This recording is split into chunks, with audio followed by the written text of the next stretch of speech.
કમોસમી વરસાદથી દક્ષિણ ગુજરાતના જિલ્લાઓમાં ડાંગરના પાકને મોટું નુકસાન થયું છે। સુરત જિલ્લામાં પણ તૈયાર ડાંગર બગડતા ખેડૂતોની સ્થિતિ કફોડી બની છે।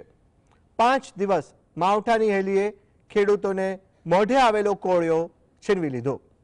ઓલપાડ તાલુકામાં મોટા પ્રમાણમાં ખેડૂતો ડાંગરના પાકની ખેતી કરે છે અને માવઠાથી આ વર્ષે ડાંગરનો 80% પાક પલળી ગયો છે। પલળેલી ડાંગર ખેડૂતો રસ્તા પર સૂકવવા મજબૂર બન્યા છે।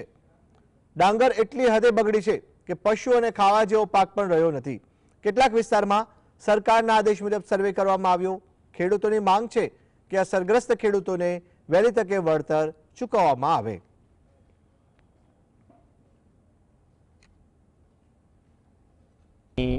મારા ગામમાં આશરે કમોસમી વરસાદને કારણે 75 થી 80% નુકસાની આવી છે।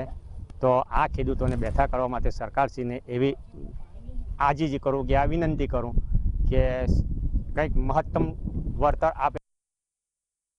અમારા પરિવારના સદસ્યો અમે ખેતી પર જીવવાવાળા છે અને અત્યારે હાલમાં જે નુકસાન થઈ રહ્યું છે એનું દેવું એટલું બધું છે કે હવે આમાંથી અમે એને દેવાને ભરપાઈ કરીશું।